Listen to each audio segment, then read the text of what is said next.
ಆ ರಾತ್ರಿ ಶ್ರೀನಿಲಯ ಮನೆಯಲ್ಲಿ ಯಾರಿಗೂ ಸರಿಯಾಗಿ ನಿದ್ದೆ ಬಂದಿರಲಿಲ್ಲ.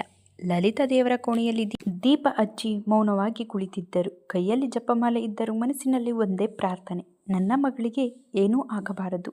ಶೇಷಾದ್ರಿ ಕೂಡ ಹೊರಗಿನ ಮಂಟಪದಲ್ಲಿ ಮೌನವಾಗಿ ಕುಳಿತಿದ್ದರು. ಅವರ ಕಣ್ಣುಗಳಲ್ಲಿ ಆತಂಕ ಸ್ಪಷ್ಟವಾಗಿತ್ತು. ಅಜಯ್ ಮಾತ್ರ ಸಂಪೂರ್ಣ ಎಚ್ಚರದಲ್ಲೇ ಇದ್ದ. ಅವನು ಪದೇ ಪದೇ ಮನೆಯ ಹೊರಗೆ ಹೋಗಿ ನೋಡುತ್ತಿದ್ದ. ಬಾಗಿಲು, ಗೇಟ್, ರಸ್ತೆ ಎಲ್ಲವೂ ಅವನ ಗಮನದಲ್ಲಿತ್ತು. ಸಾನ್ವಿ ತನ್ನ ಕೋಣೆಯಲ್ಲಿ ಕಿಟಕಿ ಹತ್ತಿರ ಕುಳಿತಿದ್ದಳು. ಹೊರಗೆ ಮಳೆ ನಿಧಾನವಾಗಿತ್ತು, ಆದರೆ ಅವಳ ಮನಸ್ಸಿನ ಮಳೆ ಮಾತ್ರ ಇನ್ನೂ ಶಾಂತವಾಗಿರಲಿಲ್ಲ. ರಸ್ತೆಯಲ್ಲಿ ನಡೆದ ಘಟನೆಪಾದಾಗ ಅವಳ ಕೈಗಳು ನಡುಗುತ್ತಿದ್ದವು. ಅದೇ ಸಮಯದಲ್ಲಿ ಅವಳ ಮನಸ್ಸಿನಲ್ಲಿ ಮತ್ತೊಂದು ಭಾವನೆ ಗಾಢವಾಗುತ್ತಿತ್ತು, ರಿಷಬ್ನ ಆತಂಕ. ತನ್ನನ್ನು ಬಿಗಿಯಾಗಿ ಹಿಡಿದ ಕ್ಷಣ, ನಿನ್ಗೇನಾದರೂ ಆಗಿದ್ರೆ? ಅವನ ಧ್ವನಿಯಲ್ಲಿ ಇದ್ದ ಭಯ ಇನ್ನೂ ಅವಳ ಕಿವಿಯಲ್ಲಿ ಕೇಳಿಸುತ್ತಿತ್ತು. ಸಾನ್ವಿ ನಿಧಾನವಾಗಿ ಕಣ್ಮುಚ್ಚಿಕೊಂಡಳು. ಅವರು ನಿಜವಾಗಿ ನನ್ನನ್ನು ಇಷ್ಟು ಪ್ರೀತಿಸುತ್ತಾರಾ? ಆ ಯೋಚನೆ ಅವಳ ಹೃದಯವನ್ನು ಮೃದುವಾಗಿಸಿತು. ಅದೇ ಸಮಯದಲ್ಲಿ ರಿಷಬ್ ತನ್ನ ಕಚೇರಿಯ ಖಾಸಗಿ ಕೊಠಡಿಯಲ್ಲಿ ಕುಳಿತಿದ್ದ. ಅವನ ಮುಖದಲ್ಲಿ ಕೋಪ ಸ್ಪಷ್ಟವಾಗಿತ್ತು. ಮುಂದೆ ನಿಂತಿದ್ದ ರೋಹಿತ್ ಕೂಡ ಮೊದಲ ಬಾರಿ ಎದುರಿದ್ದ. ಸರ್, ಕಾರಿನ ವಿವರ ಸಿಕ್ಕಿದೆ. ಯಾರು? ಸರ್, ನಂಬರ್ ನಕಲಿ. ಆದರೆ ಎಂದು ರೋಹಿತ್ ಕ್ಷಣಕಾಲ ನಿಂತ. ಆ ಕಾರು ಮೇಘನಾ ಮೇಡಮ್ನ ಕಂಪನಿಯವರದು. ಆ ಮಾತು ಕೇಳಿದ ಕ್ಷಣ ರಿಷಬ್ ಕಣ್ಣುಗಳಲ್ಲಿ ಅಪಾಯಕಾರಿ ಕೋಪ ಒತ್ತಿತ್ತು. ಅವನು ನಿಧಾನವಾಗಿ ಎದ್ದು ನಿಂತ. ನನಗೆ ಗೊತ್ತಿತ್ತು. ಅವನ ಧ್ವನಿ ಭಯಂಕರವಾಗಿ ಶಾಂತವಾಗಿತ್ತು. ಸರ್, ಇನ್ನೊಂದು ವಿಷಯ ಹೇಳು. ಅವರು ಸಾನ್ವಿ ಮೇಡಮ್ ಬಗ್ಗೆ ತುಂಬ ಡೀಟೇಲ್ಸ್ ಕೂಡ ಕಲೆಕ್ಟ್ ಮಾಡಿದ್ದಾರೆ. ಆ ಮಾತು ಕೇಳಿದ ಕ್ಷಣ ರಿಷಬ್ ಕೈಗಳು ಬಿಗಿಯಾದವು. ಎಲ್ಲ ಡೀಟೇಲ್ಸ್ ನನಗೂ ಕೂಡ ಬೇಕು. ಸರಿ ಸರ್. ರೋಹಿತ್ ಹೊರ ಹೋದ ನಂತರ ರಿಷಬ್ ಕಿಟಕಿ ಹತ್ತಿರ ಹೋಗಿ ನಿಂತ. ಹೊರಗೆ ಮಳೆ ಬೀಳುತ್ತಿತ್ತು. ಅವನ ಮನಸ್ಸಿನಲ್ಲಿ ಒಂದೇ ಒಂದು ಯೋಚನೆ, ಸಾನ್ವಿಗೆ ಏನಾದರೂ ಆಗಿದ್ರೆ ನಾನು ನನ್ನನ್ನೇ ಕ್ಷಮಿಸಲ್ಲ. ಮೊದಲ ಬಾರಿ ಅವನಿಗೆ ತನ್ನ ಶತ್ರುಗಳ ಜಗತ್ತು ಸಾನ್ವಿಯ ಜೀವಕ್ಕೆ ಅಪಾಯವಾಗುತ್ತಿದೆ ಅನ್ನೋ ಭಯ ಸ್ಪಷ್ಟವಾಗಿ ಅರ್ಥವಾಗುತ್ತಿತ್ತು. ಮರುದಿನ ಬೆಳಗ್ಗೆ ಸಾನ್ವಿ ಕಾಲೇಜಿಗೆ ಹೋಗಲು ಸಿದ್ಧವಾಗುತ್ತಿದ್ದಳು. ಆದರೆ ಇಂದು ಮನೆಯ ವಾತಾವರಣ ಬೇರೆ ರೀತಿ ಇತ್ತು. ಅಜಯ್ ತುಂಬ ಗಂಭೀರವಾಗಿದ್ದ. ಇವತ್ತು ನಾನು ಬಿಡ್ತೀನಿ. ಸಂಜೆ ನಾನು ಬರುವವರೆಗೂ ಕಾಲೇಜಿನಿಂದ ಹೊರಬರಬೇಡ ಎಂದನು. ಅಣ್ಣ ಪ್ಲೀಸ್ ಸಾನ್ವಿ. ಧ್ವನಿಯಲ್ಲಿ ವಿನಂತಿ ಮತ್ತು ಭಯ ಎರಡೂ ಇದ್ದವು. ಸಾನ್ವಿ ಮೌನವಾಗಿ ತಲೆ ಆಡಿಸಿದಳು. ಮನಸ್ಸಿನಲ್ಲಿ ಇದ್ದರೂ ಅವಳ ಮನಸ್ಸು ಓದಿನ ಕಡೆ ಹೋಗುತ್ತಿರಲಿಲ್ಲ. ನಂದಿತಾ ಅವಳ ಮುಖ ನೋಡಿ ಗಾಬರಿಯಾದಳು. ಏನಾಯಿತು? ನೀನು ತುಂಬ ಸೈಲೆಂಟ್ ಆಗಿದೆಯಾ? ಸಾನ್ವಿ ನಡೆದದ್ದೆಲ್ಲ ನಿಧಾನವಾಗಿ ಹೇಳಿದಳು. ನಂದಿತಾ ಬೆಚ್ಚಿ ಬಿದ್ದಳು. ಏನು, ಯಾರಾದರೂ ಪರ್ಪಸ್ಲಿ ಕಾರ್ನ ಓಡಿಸ್ತಿದ್ರಾ? ಸಾನ್ವಿ ಮೌನವಾಗಿ ತಲೆ ಆಡಿಸಿದಳು. ಅಯ್ಯೋ ದೇವ್ರೆ. ನಂದಿತಾ ಕೆಲ ಕ್ಷಣ ಮೌನವಾಗಿದ್ದಳು. ಆದರೆ ಒಂದು ವಿಷಯ ಹೇಳಬೇಕು. ಏನು? ನಿನ್ನ ಹೀರೋ ಪರ್ಫೆಕ್ಟ್ ಟೈಮಿಂಗಲ್ಲಿ ಬಂದಿದ್ದಾರೆ. ಸಾನ್ವಿಯ ಗಲ್ಲಗಳು ಸಣ್ಣದಾಗಿ ಕೆಂಪಾದವು. ನಂದಿತಾ, ಸತ್ಯ ತಾನೇ? ಸಿನಿಮಾದಲ್ಲಿ ಹೀರೋ ಬಂದು ಸೇವ್ ಮಾಡೋ ಥರ ನಿನ್ನ ಸೇವ್ ಮಾಡಿದ್ದಾರೆ. ಅವಳು ನಕ್ಕಳು. ಆದರೆ ಸಾನ್ವಿಯ ಮನಸ್ಸಿನಲ್ಲಿ ಆ ಕ್ಷಣ ಮತ್ತೆ ಮೂಡಿತು. ರಿಷಬ್ ತನ್ನನ್ನು ರಕ್ಷಿಸಿದ ಕ್ಷಣ, ಅವನ ಕೈಗಳ ನಡುಕ, ಅವನ ಕಣ್ಣುಗಳಲ್ಲಿ ಕಂಡ ಭಯ, ಅದು ನೆನಪಾದಾಗ ಅವಳ ಹೃದಯ ಮತ್ತೆ ಮೃದುವಾಯಿತು. ಸಂಜೆ ಕಾಲೇಜು ಮುಗಿದ ನಂತರ ಅಜಯ್ ಬರುವವರೆಗೆ ಸಾನ್ವಿ ಲೈಬ್ರರಿಯಲ್ಲಿ ಕುಳಿತಿದ್ದಳು. ಮಳೆ ನಿಧಾನವಾಗಿ ಆರಂಭವಾಗಿತ್ತು. ಅವಳು ಕಿಟಕಿ ಹತ್ತಿರ ನಿಂತು ಹೊರಗೆ ನೋಡುತ್ತಿದ್ದಾಗ ಲೈಬ್ರರಿ ಬಾಗಿಲು ತೆರೆದಿತು. ಒಳಗೆ ಬಂದವನು ರಿಷಬ್. ಸಾನ್ವಿಯ ಹೃದಯ ಕ್ಷಣಕಾಲ ನಿಂತಂತಾಯಿತು. ಅವನು ನಿಧಾನವಾಗಿ ಅವಳತ್ತ ನಡೆದು ಬಂದ. ಇಂದು ಅವನ ಮುಖದಲ್ಲಿ ವಿಚಿತ್ರ ದಣಿವು ಕಾಣಿಸುತ್ತಿತ್ತು. ನೀವಿಲ್ಲಿ? ನಿನ್ನನ್ನು ನೋಡಬೇಕಿತ್ತು. ಅವನ ಧ್ವನಿ ಮೃದುವಾಗಿತ್ತು. ಸಾನ್ವಿ ಅವನ ಕಣ್ಣುಗಳಲ್ಲಿ ನೋಡಿದಳು. ಇಲ್ಲಿ ಇನ್ನೂ ನಿನ್ನೆ ದಿನದ ಭಯ ಉಳಿದಿತ್ತು. ರಿಷಬ್ ಕ್ಷಣಕಾಲ ಮೌನವಾಗಿ ಅವಳನ್ನೇ ನೋಡುತ್ತಿದ್ದ. ನಂತರ ನಿಧಾನವಾಗಿ ಹೇಳಿದ, ನಿನ್ನೆ ರಾತ್ರಿ ಒಂದು ಕ್ಷಣ ಅವನು ಉಸಿರೆಳೆದ. ನಿನ್ನನ್ನು ಕಳೆದುಕೊಳ್ತೀನಿ ಅನಿಸ್ತಿತ್ತು. ಆ ಮಾತು ಕೇಳಿದ ಕ್ಷಣ ಸಾನ್ವಿಯ ಕಣ್ಣುಗಳು ತೇವವಾದವು. ರಿಷಬ್ ಮೊದಲ ಬಾರಿ ಅವಳ ಹತ್ತಿರ ಬಂದು ನಿಂತ. ನಾನು ಯಾವತ್ತೂ ಯಾರಿಗಾಗಿಯೂ ಇಷ್ಟು ಎದಿರಲಿಲ್ಲ. ಅವನ ಧ್ವನಿಯಲ್ಲಿ ನಿಜವಾದ ಭಾವನೆ ಇತ್ತು. ಸಾನ್ವಿಯ ಹೃದಯ ಬಡಿತ ವೇಗವಾಯಿತು. ಅವಳು ನಿಧಾನವಾಗಿ ಕೇಳಿದಳು, ನಾನು ನಿಮಗೆ ಅಷ್ಟು ಮುಖ್ಯವಾ? ರಿಷಬ್ ಒಂದು ಕ್ಷಣವೂ ಯೋಚಿಸಿಲ್ಲ. ನನ್ನ ಜೀವಕ್ಕಿಂತ ಹೆಚ್ಚು. ಆ ಮಾತು ಕೇಳಿದ ಕ್ಷಣ ಸಾನ್ವಿಯ ಕಣ್ಣುಗಳಿಂದ ಕಣ್ಣೀರು ಜಾರಿತು. ಅವಳು ಏನೂ ಮಾತನಾಡಲಿಲ್ಲ, ಏಕೆಂದರೆ ಆ ಕ್ಷಣದಲ್ಲಿ ಅವಳ ಹೃದಯ ಸಂಪೂರ್ಣವಾಗಿ ಅವನ ಪ್ರೀತಿಯನ್ನು ನಂಬಿತ್ತು. ರಿಷಬ್ ನಿಧಾನವಾಗಿ ಅವಳ ಕಣ್ಣೀರು ಒರೆಸಿದ. ಅಳಬೇಡ. ಅವನ ಸ್ಪರ್ಶಕ್ಕೆ ಸಾನ್ವಿಯ ಉಸಿರು ನಿಂತಂತಾಯಿತು. ಆ ಕ್ಷಣದಲ್ಲಿ ಇಬ್ಬರ ಮಧ್ಯೆ ಮೌನವೇ ಸಾವಿರ ಮಾತುಗಳನ್ನು ಹೇಳುತ್ತಿತ್ತು. ಆದರೆ ಅವರಿಗೆ ಗೊತ್ತಿರಲಿಲ್ಲ. ಲೈಬ್ರರಿ ಹೊರಗಡೆ ನಿಂತಿದ್ದ ಅವಳು ಅವರನ್ನೇ ಕೋಪದಿಂದ ನೋಡುತ್ತಿದ್ದಳು. ಅದೇ ಮೇಘನ. ಅವಳ ಕೈಗಳು ಕೋಪದಿಂದ ಬಿಗಿಯಾದವು. ನನ್ನನ್ನು ಮೀರಿ ಹೇಗೆ ಸಂತೋಷವಾಗಿರ್ತೀರಾ ಎಂದು ಅವಳು ದ್ವೇಷದಿಂದ ಗುನುಗಿದಳು. ಅವಳ ಕಣ್ಣುಗಳಲ್ಲಿ ಈಗ ಅಪಾಯಕಾರಿ ನಿರ್ಧಾರ ಮೂಡಿತು. ರಾತ್ರಿ ಲೈಬ್ರರಿಯಲ್ಲಿ ನಡೆದ ಕ್ಷಣ ಸಾನ್ವಿಯ ಮನಸ್ಸಿನಲ್ಲಿ ಮತ್ತೆ ಮತ್ತೆ ಮೂಡುತ್ತಿತ್ತು. ರಿಷಬ್ ಅವಳ ಕಣ್ಣೀರು ಒರೆಸಿದ ಸ್ಪರ್ಶ ನನ್ನ ಜೀವನಕ್ಕಿಂತ ಹೆಚ್ಚು. ಅವನ ಆ ಒಂದು ಮಾತು ಅವಳ ಹೃದಯದ ಪ್ರತಿಯೊಂದು ಮೂಲೆಯಲ್ಲೂ ಪ್ರತಿಧ್ವನಿಸುತ್ತಿತ್ತು. ಕಿಟಕಿ ಹತ್ತಿರ ನಿಂತು ಮಳೆಯ ಹನಿಗಳನ್ನು ನೋಡುತ್ತಿದ್ದ ಅವಳ ತುಟಿಗಳಲ್ಲಿ ಅರಿವಿಲ್ಲದೆ ಸಣ್ಣ ನಗು ಮೂಡಿತು. ಮೊದಲ ಬಾರಿ ಯಾರೋ ತನ್ನನ್ನು ಇಷ್ಟು ಆಳವಾಗಿ ಪ್ರೀತಿಸುತ್ತಿದ್ದಾರೆ ಅನ್ನೋ ಭಾವನೆ ಅವಳ ಮನಸ್ಸನ್ನು ಸಂಪೂರ್ಣವಾಗಿ ಬದಲಿಸುತ್ತಿತ್ತು. ಆದರೆ ಆ ಸಂತೋಷದ ಜೊತೆಗೆ ಭಯವೂ ಇತ್ತು. ಮೇಘನ. ಅವಳ ಕಣ್ಣುಗಳಲ್ಲಿ ಕಂಡ ದ್ವೇಷ ನೆನಪಾದಾಗ ಸಾನ್ವಿಯ ಮನಸ್ಸು ಅಸ್ತವ್ಯಸ್ತವಾಗುತ್ತಿತ್ತು. ತನ್ನಿಂದ ಎಲ್ಲರಿಗೂ ಸಮಸ್ಯೆ ಆಗುತ್ತಿದೆಯಾ? ಅವಳು ನಿಧಾನವಾಗಿ ಕಣ್ಮುಚ್ಚಿಕೊಂಡಳು. ಅಷ್ಟರಲ್ಲಿ ಅವಳ ಮೊಬೈಲ್ ಬೆಳಗಿತ್ತು. ರಿಷಬ್. ಅವಳ ಹೃದಯ ತಕ್ಷಣ ವೇಗವಾಗಿ ಬಡಿದುಕೊಳ್ಳತೊಡಗಿತ್ತು. ಸ್ವಲ್ಪ ನಡುಗುತ್ತಿದ್ದ ಕೈಗಳಿಂದ ಕರೆ ಸ್ವೀಕರಿಸಿದಳು. ಅಲೋ, ಮನೆಗೆ ತಲುಪಿದೆಯಾ? ಅವನ ಧ್ವನಿ ಎಂದಿನಂತೆ ಗಂಭೀರವಾಗಿದ್ದರೂ ಅದರೊಳಗೆ ಮೃದುವಾದ ಕಾಳಜಿ ಸ್ಪಷ್ಟವಾಗಿತ್ತು. ಊಟ ಮಾಡಿದ್ಯಾ? ಸಾನ್ವಿಯ ತುಟಿಗಳಲ್ಲಿ ಸಣ್ಣ ನಗು ಮೂಡಿತು. ಇಷ್ಟು ದೊಡ್ಡ ವ್ಯಕ್ತಿ, ಅಷ್ಟೊಂದು ಶ್ರೀಮಂತರು ನನ್ನ ಊಟದ ಬಗ್ಗೆ ಕೇಳುತ್ತಿದ್ದಿದ್ದು ಸೋಜಿಗವೆನಿಸಿತು. ಮಾಡಿದ್ದೀನಿ ಎಂದು ನಿಧಾನವಾಗಿ ಹೇಳಿದಳು. ಸುಳ್ಳು. ಸಾನ್ವಿ ಬೆಚ್ಚಿ ಬಿದ್ದಳು. ಏನು? ನಿನ್ನ ಧ್ವನಿ ಕೇಳಿದರೆ ಗೊತ್ತಾಗುತ್ತೆ. ಅವನ ಧ್ವನಿಯಲ್ಲಿ ಸಣ್ಣ ನಗು ಮಿಶ್ರಿತವಾಗಿತ್ತು. ಸಾನ್ವಿಯ ಗಲ್ಲಗಳು ಕೆಂಪಾದವು. ಸ್ವಲ್ಪ ಮಾತ್ರ ತಿಂದೆ, ಏಕೆ? ಅವಳು ಕ್ಷಣಕಾಲ ಮೌನವಾದಳು. ಮನಸ್ಸು ಸರಿಯಾಗಿರಲಿಲ್ಲ. ಅತ್ತ ಕಡೆ ಕೆಲವು ಕ್ಷಣ ಮೌನ. ನಂತರ ರಿಷಬ್ ನಿಧಾನವಾಗಿ ಹೇಳಿದ, ನಿನ್ನ ಮನಸ್ಸಿಗೆ ನೋವಾಗೋ ಪ್ರತಿಯೊಂದು ಕಾರಣವನ್ನು ನನ್ನಿಂದ ದೂರ ಮಾಡಬೇಕು ಅನಿಸುತ್ತದೆ. ಆ ಮಾತು ಕೇಳಿದ ಕ್ಷಣ ಸಾನ್ವಿಯ ಕಣ್ಣುಗಳು ಮತ್ತೆ ತೇವವಾದವು. ಅವಳಿಗೆ ಏನು ಉತ್ತರ ಕೊಡಬೇಕು ಅನ್ನೋದೇ ಗೊತ್ತಾಗಲಿಲ್ಲ. ಅದೇ ಸಮಯದಲ್ಲಿ ರಿಷಬ್ ತನ್ನ ಪೆಂಟ್ ಹೌಸ್ ಬಾಲ್ಕನಿಯಲ್ಲಿ ನಿಂತಿದ್ದ. ಮಳೆ ಇನ್ನೂ ಸುರಿಯುತ್ತಿತ್ತು. ಅವನ ಒಂದು ಕೈ ಜೇಬಿನೊಳಗಿತ್ತು, ಮತ್ತೊಂದು ಕೈಯಲ್ಲಿ ಫೋನ್. ಅವನ ಕಣ್ಣುಗಳಲ್ಲಿ ಮೊದಲ ಬಾರಿಗೆ ವಿಚಿತ್ರ ಮೃದುತ್ವ ಕಾಣಿಸುತ್ತಿತ್ತು. ಸಾನ್ವಿ, ನಿನ್ನನ್ನು ಒಂದು ಜಾಗಕ್ಕೆ ಕರೆದುಕೊಂಡು ಹೋಗಬೇಕು ಅನಿಸುತ್ತಿದೆ. ಸಾನ್ವಿಯ ಹೃದಯ ತಕ್ಷಣ ವೇಗವಾಯಿತು. ಎಲ್ಲಿಗೆ? ನನಗೆ ಶಾಂತಿ ಸಿಗೋ ಜಾಗಕ್ಕೆ. ಆ ಮಾತು ಕೇಳಿದ ಕ್ಷಣ ಅವಳ ತುಟಿಗಳಲ್ಲಿ ನಿಧಾನವಾದ ನಗು ಮೂಡಿತು. ನಿಮಗೆ ಶಾಂತಿ ಸಿಗೋ ಜಾಗ ಇದೆಯಾ? ಹೌದು. ಎಲ್ಲಿ? ರಿಷಬ್ ಸ್ವಲ್ಪ ನೆಕ್ಕ. ಈಗ ಇದ್ದವಳ ಹತ್ತಿರ. ಮಾತು ಕೇಳಿದ ಕ್ಷಣ ಸಾನ್ವಿ ಸಂಪೂರ್ಣ ಮೌನವಾದಳು. ಅವಳ ಹೃದಯದ ಬಡಿತ ಅವಳಿಗೆ ಕೇಳಿಸುತ್ತಿತ್ತು. ರಿಷಬ್ ಕೂಡ ಕೆಲವು ಕ್ಷಣ ಮೌನವಾಗಿದ್ದ. ಆ ಮೌನವೇ ಇಬ್ಬರ ಮನಸ್ಸಿನ ಭಾವನೆಗಳನ್ನು ಹೇಳುತ್ತಿತ್ತು. ಮರುದಿನ ಬೆಳಗ್ಗೆ ಬಹಳ ದಿನಗಳ ನಂತರ ಸಾನ್ವಿ ಕನ್ನಡಿ ಮುಂದೆ ನಿಂತು ತನ್ನನ್ನೇ ನೋಡುತ್ತಿದ್ದಳು. ಲಲಿತಾ ಅದನ್ನು ನೋಡಿ ಸಣ್ಣದಾಗಿ ನಕ್ಕರು. ಯಾರೋ ನನ್ನ ಮಗಳ ಮನಸ್ಸನ್ನು ಕದ್ದಿದ್ದಾರೆ. ಸಾನ್ವಿ ತಕ್ಷಣ ನಾಚಿಕೆಯಿಂದ ತಾಯಿಯತ್ತ ನೋಡಿದಳು. ಅಮ್ಮ, ನನ್ನಿಂದ ಮರೆಮಾಚೋಕ್ಕೆ ಆಗಲ್ಲ. ಅವರು ಅವಳ ಕೆನ್ನೆ ಮುಟ್ಟಿದರು. ನೀನು ಸಂತೋಷವಾಗಿದ್ದರೆ ಸಾಕು ಕಣೆ. ಆ ಮಾತು ಕೇಳಿದ ಕ್ಷಣ ಸಾನ್ವಿಯ ಕಣ್ಣುಗಳಲ್ಲಿ ಪ್ರೀತಿ ತುಂಬಿತ್ತು. ಅವಳು ತಾಯಿಯನ್ನು ಅಪ್ಪಿಕೊಂಡಳು. ಆ ದಿನ ಸಂಜೆ ಕಾಲೇಜು ಮುಗಿದ ನಂತರ ಹೊರಗೆ ಬಂದ ಸಾನ್ವಿ ಅಚ್ಚರಿಯಿಂದ ನಿಂತಳು. ಗೇಟ್ ಹೊರಗೆ ರಿಷಬ್ ನಿಂತಿದ್ದ. ಇಂದು ಅವನು ಫಾರ್ಮಲ್ ಡ್ರೆಸ್ನಲ್ಲಿ ಇರಲಿಲ್ಲ. ಸರಳವಾದ ಡಾರ್ಕ್ ಬ್ಲೂ ಶರ್ಟ್ ಮತ್ತು ವೈಟ್ ಪ್ಯಾಂಟ್ ಧರಿಸಿದ. ಅವನ ಮುಖದಲ್ಲಿ ವಿಚಿತ್ರವಾದ ಶಾಂತಿ ಇತ್ತು. ಸಾನ್ವಿಯ ಹೃದಯ ಮತ್ತೆ ವೇಗವಾಯಿತು. ಅವನು ನಿಧಾನವಾಗಿ ಅವಳತ್ತ ನಡೆದು ಬಂದ. ಬರ್ತೀಯಾ? ಎಲ್ಲಿಗೆ? ಒಂದು ಸರ್ಪ್ರೈಸ್. ಸಾನ್ವಿ ಸ್ವಲ್ಪ ಗೊಂದಲದಿಂದ ನೋಡಿದಳು. ಅಣ್ಣ?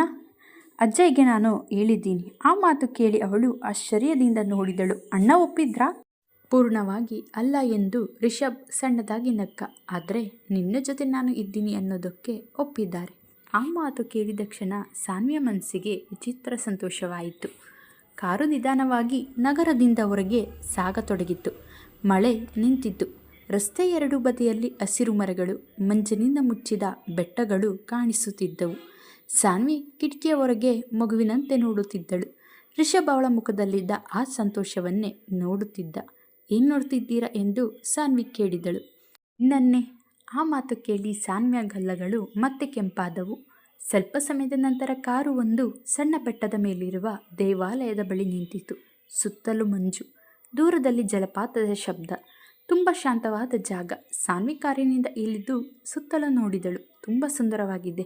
ರಿಷಬ್ ಅವಳತ್ತ ನೋಡಿದ. ನಾನು ಚಿಕ್ಕವನಿದ್ದಾಗ ಮನಸ್ಸಿಗೆ ಬೇಸರವಾದರೆ ಇಲ್ಲಿಗೆ ಬರ್ತಿದ್ದೆ. ಸಾನ್ವಿ ಆಶ್ಚರ್ಯದಿಂದ ಅವನತ್ತ ನೋಡಿದಳು. ನೀವು? ಹೌದು ಎಂದು ಅವನು ಸಣ್ಣದಾಗಿ ನಕ್ಕ. ನನಗೂ ಒಂಟಿತನ ಇತ್ತು. ಆ ಮಾತು ಕೇಳಿದ ಕ್ಷಣ ಸಾನ್ವಿಯ ಮನಸ್ಸಿಗೆ ನೋವಾಯಿತು. ಏಕೆಂದರೆ ಎಲ್ಲರಿಗೂ ಬಲಿಷ್ಠನಂತೆ ಕಾಣುವ ಈ ಮನುಷ್ಯ ಒಳಗೆ ಎಷ್ಟು ಒಂಟಿಯಾಗಿದ್ದಾನೆ ಅನ್ನೋದನ್ನು ಅವಳು ಈಗ ಅರ್ಥ ಮಾಡಿಕೊಳ್ಳುತ್ತಿದ್ದಳು. ಇಬ್ಬರು ದೇವಾಲಯದ ಮೆಟ್ಟುಗಳ ಮೇಲೆ ಕುಳಿತರು. ತಣ್ಣನೆಯ ಗಾಳಿ ಬೀಸುತ್ತಿತ್ತು. ಸಾನ್ವಿಯ ಕೂದಲು ಗಾಳಿಯಲ್ಲಿ ಹಾರುತ್ತಿತ್ತು. ರಿಷಬ್ ಕೆಲವು ಕ್ಷಣ ಅವಳನ್ನೇ ನೋಡುತ್ತಿದ್ದ. ನಂತರ ನಿಧಾನವಾಗಿ ಕೇಳಿದ, ನಿನ್ನ ಜೀವನದಲ್ಲಿ ಯಾವ ಕನಸು ಇದೆ ಸಾನ್ವಿ? ಅವಳು ಕೆಲ ಕ್ಷಣ ಯೋಚಿಸಿದಳು. ನೆಮ್ಮದಿಯಾಗಿ ಬದುಕೋದು ಅಷ್ಟೇನಾ? ಹೌದು ಎಂದು ಅವಳು ಮೃದುವಾಗಿ ನಕ್ಕಳು. ನನಗೆ ದೊಡ್ಡ ದೊಡ್ಡ ಆಸೆಗಳು ಇಲ್ಲ. ರಿಷಬ್ ಕಣ್ಣುಗಳಲ್ಲಿ ವಿಚಿತ್ರ ಭಾವನೆ ಮೂಡಿತು. ಅದಕ್ಕಾಗಿಯೇ ನೀನು ಬೇರೆ? ಅವನು ನಿಧಾನವಾಗಿ ಅವಳ ಹತ್ತಿರ ಬಂದ. ನನ್ನ ಜಗತ್ತು ತುಂಬ ಗದ್ದಲದಿಂದ ತುಂಬಿದೆ ಸಾನ್ವಿ. ಅವನ ಧ್ವನಿ ಮೃದುವಾಯಿತು. ಆದರೆ ನೀನು ಬಂದ ಮೇಲೆ ಮೊದಲ ಬಾರಿ ಬದುಕು ಶಾಂತಿಯಾಗಿ ಕಾಣಿಸುತ್ತಿದೆ. ಸಾನ್ವಿಯ ಉಸಿರು ನಿಂತಂತಾಯಿತು. ಅವಳ ಹೃದಯ ವೇಗವಾಗಿ ಬಡಿದುಕೊಳ್ಳುತ್ತಿತ್ತು. ರಿಷಬ್ ನಿಧಾನವಾಗಿ ಅವಳ ಕೈ ಹಿಡಿದ. ಅವನ ಸ್ಪರ್ಶಕ್ಕೆ ಅವಳ ಬೆರಳುಗಳು ನಡುಗುತ್ತಿದ್ದವು. ನಾನು ನಿನ್ನ ಜೊತೆ ಇರಬಹುದಾ ಎಂದು ಅವನು ನಿಧಾನವಾಗಿ ಕೇಳಿದ. ಆ ಪ್ರಶ್ನೆ ಕೇಳಿದ ಕ್ಷಣ ಸಾನ್ವಿಯ ಕಣ್ಣುಗಳು ತೇವವಾದವು. ಅವಳು ಉತ್ತರ ಕೊಡಲಿಲ್ಲ. ಆದರೆ ಅವಳ ಬೆರಳುಗಳು ನಿಧಾನವಾಗಿ ಅವನ ಕೈಯನ್ನು ಬಿಗಿಯಾಗಿ ಹಿಡಿದಿದ್ದವು. ಅದೇ ಅವಳ ಉತ್ತರವಾಗಿತ್ತು. ಆ ಕ್ಷಣದಲ್ಲಿ ಮಂಜಿನಿಂದ ಮುಚ್ಚಿದ ಆ ಬೆಟ್ಟದ ಮೇಲೆ ಎರಡು ಹೃದಯಗಳು ಮೊದಲ ಬಾರಿ ಸಂಪೂರ್ಣವಾಗಿ ಒಂದಕ್ಕೊಂದು ಹತ್ತಿರವಾಗುತ್ತಿದ್ದವು. ಬೆಟ್ಟದ ಮೇಲಿನ ಆ ದೇವಾಲಯದ ಸುತ್ತ ಮಂಜು ಇನ್ನಷ್ಟು ದಟ್ಟವಾಗುತ್ತಿತ್ತು. ತಣ್ಣನೆಯ ಗಾಳಿ ಬೀಸುತ್ತಿದ್ದರೂ ಸಾನ್ವಿಯ ಹೃದಯದೊಳಗೆ ವಿಚಿತ್ರದ ಉಷ್ಣತೆ ಹರಡುತ್ತಿತ್ತು. ರಿಷಬ್ ಹಿಡಿದಿದ್ದ ಅವಳ ಕೈ ಇನ್ನೂ ನಡುಗುತ್ತಲೇ ಇತ್ತು. ಆದರೆ ಆ ನಡುಕದಲ್ಲಿ ಭಯ ಇರಲಿಲ್ಲ. ಹೊಸ ಭಾವನೆಯ ಮಧುರತೆ ಇತ್ತು. ಇಬ್ಬರ ನಡುವೆ ಕೆಲ ಕ್ಷಣ ಮೌನ ಆವರಿಸಿತು. ಆ ಮೌನವೇ ಅವರ ಹೃದಯಗಳ ಮಾತಾಗಿತ್ತು. ದೂರದಲ್ಲಿ ದೇವಾಲಯದ ಗಂಟೆ ನಿಧಾನವಾಗಿ ಮೊಳಗಿತು. ಆ ಶಬ್ದ ಕೇಳಿದ ಕ್ಷಣ ಸಾನ್ವಿ ನಿಧಾನವಾಗಿ ಕಣ್ಣು ಎತ್ತಿ ರಿಷಬ್ ಕಡೆ ನೋಡಿದಳು. ಅವನ ದೃಷ್ಟಿ ಸಂಪೂರ್ಣವಾಗಿ ಅವಳ ಮೇಲೆಯೇ ಇತ್ತು. ಅಷ್ಟು ಆಳವಾಗಿ, ಅಷ್ಟು ಪ್ರೀತಿಯಿಂದ ಅವಳ ಉಸಿರು ಕ್ಷಣಕಾಲ ನಿಂತಂತಾಯಿತು. ಏನು ನೋಡ್ತಿದ್ದೀರಾ ಎಂದು ಅವಳು ನಾಚಿಕೆಯಿಂದ ಕೇಳಿದಳು. ರಿಷಬ್ ಸಣ್ಣದಾಗಿ ನಕ್ಕ. ನನ್ನ ಜೀವನ ಬದಲಾಗೋ ಕಾರಣ. ಮತ್ತು ಕೇಳಿದ ಕ್ಷಣ ಸಾನ್ವಿ ತಕ್ಷಣ ದೃಷ್ಟಿಯನ್ನು ಬೇರೆ ಕಡೆ ತಿರುಗಿಸಿದಳು. ಆದರೆ ಅವಳ ತುಟಿಗಳಲ್ಲಿದ್ದ ನಗು ಮರೆ ಮಾಡಲಾಗುತ್ತಿರಲಿಲ್ಲ. ರಿಷಬ್ ನಿಧಾನವಾಗಿ ಅವಳ ಹತ್ತಿರ ಇನ್ನಷ್ಟು ಸರಿದ. ಸಾನ್ವಿ, ನನ್ನ ಜೊತೆ ಇದ್ದರೆ ನಿನಗೆ ಭಯ ಆಗ್ತಿದೆಯಾ? ಅವನ ಧ್ವನಿ ತುಂಬ ಮೃದುವಾಗಿತ್ತು. ಸಾನ್ವಿ ಕೆಲ ಕ್ಷಣ ಅವನ ಕಣ್ಣುಗಳಲ್ಲಿ ನೋಡಿದಳು. ಅಲ್ಲಿ ಅವಳಿಗಾಗಿಯೇ ಕಾಳಜಿ, ಗೌರವ, ಪ್ರೀತಿ ಮಾತ್ರ ಕಾಣಿಸುತ್ತಿತ್ತು. ಇಲ್ಲ ಎಂದು ನಿಧಾನವಾಗಿ ತಲೆ ಆಡಿಸಿದಳು. ರಿಷಬ್ ಕಣ್ಣುಗಳಲ್ಲಿ ನೆಮ್ಮದಿ ಮೂಡಿತು. ಏಕೆಂದರೆ ಅವನು ಆಳವಾಗಿ ಉಸಿರೆಳೆದ. ನಿನ್ನ ಜೀವನಕ್ಕೆ ನಾನು ಸಮಸ್ಯೆ ತರಬಾರದು ಅನ್ನೋ ಭಯ ನನಗೆ ಇದೆ. ಸಾನ್ವಿಯ ಮನಸ್ಸು ತಕ್ಷಣ ಮೃದುವಾಯಿತು. ನೀವು ಸಮಸ್ಯೆ ಅಲ್ಲ ಎಂದಳು ನಿಧಾನವಾಗಿ. ಮಾತು ಕೇಳಿದ ಕ್ಷಣ ರಿಷಬ್ ಸಂಪೂರ್ಣ ಮೌನವಾದ. ಅವನ ಜೀವನದಲ್ಲಿ ಅನೇಕ ಜನ ಬಂದಿದ್ದರು. ಅವನ ಹಣ, ಅಧಿಕಾರ, ಹೆಸರು ನೋಡಿದವರು. ಆದರೆ ತನ್ನ ಮನಸ್ಸಿನ ಶಾಂತಿಗೆಂದು ಯಾರೂ ಹೇಳಿರಲಿಲ್ಲ. ಸಾನ್ವಿ ಮಾತ್ರ ಬೇರೆ. ಅವಳು ಅವನ ವ್ಯಕ್ತಿತ್ವದ ಹಿಂದೆ ಅಡಗಿದ್ದ ಒಂಟಿತನವನ್ನು ನೋಡಿದಳು. ಅಷ್ಟರಲ್ಲಿ ಆಕಾಶದಲ್ಲಿ ಮಿಂಚು ಹೊಳೆಯಿತು. ಭಾರಿ ಮಳೆ ಮತ್ತೆ ಆರಂಭವಾಯಿತು. ಸಾನ್ವಿ ಬೆಚ್ಚಿ ಬಿದ್ದು ಎದ್ದು ನಿಂತಳು. ಮಳೆ ಬರ್ತಿದ್ದೆ. ರಿಷಬ್ ಕೂಡ ನಕ್ಕು ಎದ್ದ. ಬಾ. ಇಬ್ಬರು ದೇವಾಲಯದ ಪಕ್ಕದ ಸಣ್ಣ ಮಂಟಪದೊಳಗೆ ಓಡಿದರು. ಮಳೆ ಜೋರಾಗಿ ಸುರಿಯುತ್ತಿತ್ತು. ತಣ್ಣನೆಯ ಗಾಳಿ ಸಾನ್ವಿಯ ಮುಖಕ್ಕೆ ತಾಗಿ ಅವಳ ಕೂದಲನ್ನು ಆರಿಸುತ್ತಿತ್ತು. ಅವಳು ಚಳಿಯಿಂದ ಸ್ವಲ್ಪ ನಡುಗಿದಳು. ರಿಷಬ್ ತಕ್ಷಣ ಗಮನಿಸಿದ. ಯಾವುದೇ ಮಾತಿಲ್ಲದೆ ತನ್ನ ಕೋಟ್ ತೆಗೆದು ಅವಳ ಭುಜದ ಮೇಲೆ ಹಾಕಿದ. ಇಲ್ಲ, ನಿಮಗೆ ಚಳಿ ಆಗುತ್ತೆ ಎಂದಳು ಸಾನ್ವಿ. ನಿನಗೆ ಆಗೋದಕ್ಕಿಂತ ಕಡಿಮೆ. ನನ್ನ ಸರಳ ಉತ್ತರಕ್ಕೆ ಅವಳು ಮೌನವಾದಳು. ಅವಳ ಹೃದಯ ಮತ್ತೆ ವಿಚಿತ್ರವಾಗಿ ಬಡಿದುಕೊಳ್ಳತೊಡಗಿತ್ತು. ಮಳೆ ಇನ್ನಷ್ಟು ಜೋರಾಯಿತು. ದೂರದಲ್ಲಿ ಗುಡುಗು ಕೇಳಿಸುತ್ತಿತ್ತು. ಸಾನ್ವಿ ಸ್ವಲ್ಪ ಎದುರಿಕೊಂಡು ಕಣ್ಮುಚ್ಚಿದಳು. ರಿಷಬ್ ನಿಧಾನವಾಗಿ ಕೇಳಿದ, ಗುಡುಗಿಗೆ ಭಯವಾ? ಅವಳು ಮಗು ಹಾಗೆ ತಲೆ ಆಡಿಸಿದಳು. ಅವನ ತುಟಿಗಳಲ್ಲಿ ಸಣ್ಣ ನಗು ಮೂಡಿತು. ಚಿಕ್ಕಂದಿನಿಂದ. ಹೌದು. ಆಗ ಏನು ಮಾಡ್ತಿದ್ರು ಮನೆಯಲ್ಲಿ? ಸಾನ್ವಿಯ ಮುಖದಲ್ಲಿ ನಿಧಾನವಾದ ನೆನಪಿನ ನಗು ಮೂಡಿತು. ಅಣ್ಣ ನನ್ನ ಕಿವಿ ಮುಚ್ಚಿ ಕುಳ್ಳಿರಿಸುತ್ತಿದ್ದರು. ರಿಷಬ್ ಕೆಲ ಕ್ಷಣ ಮೌನವಾಗಿ ಅವಳನ್ನೇ ನೋಡಿದ. ನಂತರ ನಿಧಾನವಾಗಿ ಅವಳ ಹತ್ತಿರ ಬಂದ. ಮುಂದಿನ ಗುಡುಗು ಕೇಳಿದ ಕ್ಷಣ ಸಾನ್ವಿ ಸಹಜವಾಗಿಯೇ ಕಣ್ಮುಚ್ಚಿಕೊಂಡಳು. ಅದೇ ಸಮಯದಲ್ಲಿ ರಿಷಬ್ ತನ್ನ ಕೈಗಳನ್ನು ಅವಳ ಕಿವಿಗಳ ಮೇಲೆ ಮೃದುವಾಗಿ ಇಟ್ಟ. ಸಾನ್ವಿ ಬೆಚ್ಚು ಬಿದ್ದು ಅವನತ್ತ ನೋಡಿದಳು. ರಿಷಬ್ ನಕ್ಕ. ಈಗ ಭಯ ಕಡಿಮೆ ಆಯಿತಾ? ಆ ಕ್ಷಣದಲ್ಲಿ ಅವಳ ಹೃದಯ ಸಂಪೂರ್ಣವಾಗಿ ಕರಗಿಬಿಟ್ಟಿತ್ತು. ಅಲ್ಲಿ ನೀರು ತುಂಬಿತ್ತು, ಏಕೆಂದರೆ ಆ ಚಿಕ್ಕ ಕಾಳಜಿ ಕೂಡ ಅವಳ ಮನಸ್ಸಿಗೆ ಅಳತೆ ಇಲ್ಲದ ಪ್ರೀತಿಯಂತೆ ಅನಿಸಿತು. ಸ್ವಲ್ಪ ಸಮಯದ ನಂತರ ಮಳೆ ನಿಧಾನವಾಯಿತು. ಇಬ್ಬರು ಮಂಟಪದ ಹೊರಗೆ ಬಂದರು.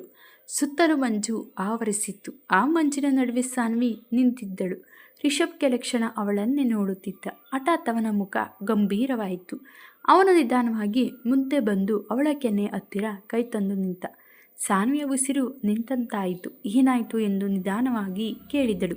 ರಿಷಬ್ ಅವಳ ಕಿವಿಯ ಬಳಿ ಸಿಕ್ಕಿಕೊಂಡಿದ್ದ ಚಿಕ್ಕ ಮಳೆ ಹನಿಯನ್ನು ಬೆರಳಿನಿಂದ ತೆಗೆದ. ಸ್ಪರ್ಶಕ್ಕೆ ಸಾನ್ವಿಯ ಕಣ್ಣುಗಳು ನಿಧಾನವಾಗಿ ಮುಚ್ಚಿಕೊಂಡವು. ರಿಷಬ್ ಕೈ ಕ್ಷಣಕಾಲ ಅವಳ ಕೆನ್ನೆಯ ಮೇಲೆಯೇ ನಿಂತಿತ್ತು. ಇಬ್ಬರ ಉಸಿರಿನ ಶಬ್ದ ಮಾತ್ರ ಕೇಳಿಸುತ್ತಿತ್ತು. ರಿಷಬ್ ಕಣ್ಣುಗಳಲ್ಲಿ ಈಗ ನಿಯಂತ್ರಿಸಲಾಗದ ಭಾವನೆ ಕಾಣಿಸುತ್ತಿತ್ತು. ಅವನು ನಿಧಾನವಾಗಿ ಅವಳ ಮುಖದ ಹತ್ತಿರ ಬಂದ. ಸಾನ್ವಿಯ ಹೃದಯ ಜೋರಾಗಿ ಬಡಿದುಕೊಳ್ಳತೊಡಗಿತು. ಅವಳು ಕಣ್ಮುಚ್ಚಿಕೊಂಡಳು. ಆ ಕ್ಷಣದಲ್ಲಿ ಅವರ ಇಬ್ಬರ ನಡುವಿನ ಅಂತರ ಕೇವಲ ಉಸಿರಿನಷ್ಟು ಮಾತ್ರ ಉಳಿದಿತ್ತು. ಅಷ್ಟರಲ್ಲಿ ರಿಷಬ್ ಮೊಬೈಲ್ ಜೋರಾಗಿ ಮೊಳಗಿತ್ತು. ಇಬ್ಬರು ತಕ್ಷಣ ದೂರ ಸರಿದರು. ಸಾನ್ವಿ ನಾಚಿಕೆಯಿಂದ ತಲೆ ತಗ್ಗಿಸಿಕೊಂಡಳು. ರಿಷಬ್ ಕಣ್ಮುಚ್ಚಿ ನಿಶ್ವಾಸ ಬಿಟ್ಟ. ಅವನಿಗೆ ಮೊದಲ ಬಾರಿ ತನ್ನ ನಿಯಂತ್ರಣದ ಕೈ ತಪ್ಪಿದಂತೆ ಅನಿಸಿತು. ಮೊಬೈಲ್ ಸ್ಕ್ರೀನ್ ನೋಡಿ ಅವನ ಮುಖ ತಕ್ಷಣ ಗಂಭೀರವಾಯಿತು. ರೋಹಿತ್, ಹೇಳು ಸರ್, ಒಂದು ಸೀರಿಯಸ್ ವಿಷಯ ಇದೆ. ರಿಷಬ್ ಮುಖ ಬದಲಾಯಿತು. ಏನು? ಮೇಘನಾ ಮೇಡಮ್ ಇಂದು ನಿಮ್ಮ ಪೆಂಟ್ ಹೌಸ್ಗೆ ಹೋಗಿದ್ದರು. ಏನು?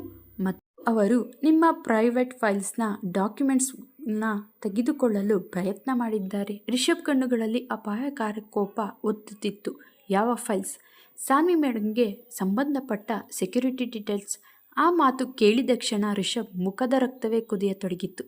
ಸಾನ್ವಿ ಆತಂಕದಿಂದ ಅವನತ್ತ ನೋಡಿದಳು. ಏನಾಯಿತು? ರಿಷಬ್ ತಕ್ಷಣ ತನ್ನ ಭಾವನೆ ಮರೆಮಾಡಲು ಪ್ರಯತ್ನಿಸಿದ. ನಥಿಂಗ್. ಆದರೆ ಅವನ ಕಣ್ಣುಗಳಲ್ಲಿದ್ದ ಕೋಪ ಮತ್ತು ಭಯ ಸಾನ್ವಿಗೆ ಸ್ಪಷ್ಟವಾಗಿ ಕಾಣಿಸುತ್ತಿತ್ತು. ಅವಳ ಮನಸ್ಸಿನಲ್ಲಿ ಮತ್ತೆ ಆತಂಕ ಹುಟ್ಟತೊಡಗಿತ್ತು. ಮತ್ತೆ ಏನಾದರೂ ಸಮಸ್ಯೆನಾ? ರಿಷಬ್ ಅವಳತ್ತ ನೋಡಿದ. ಆ ಕ್ಷಣದಲ್ಲಿ ಅವನ ಮನಸ್ಸಿನಲ್ಲಿ ಒಂದೇ ನಿರ್ಧಾರ ಮೂಡಿತು. ಯಾವ ಬೆಲೆಯನ್ನಾದರೂ ಕೊಡ್ತೀನಿ, ಆದರೆ ಸಾನ್ವಿಗೆ ಏನು ಆಗಲು ಬಿಡಲ್ಲ. ಈ ಕಥೆ ಇಷ್ಟವಾಗಿದ್ದಲ್ಲಿ ನಮ್ಮ ಚಾನಲ್ಗೆ ಲೈಕ್ ಮಾಡಿ, ಸಬ್ಸ್ಕ್ರೈಬ್ ಮಾಡಿ. ಧನ್ಯವಾದಗಳು.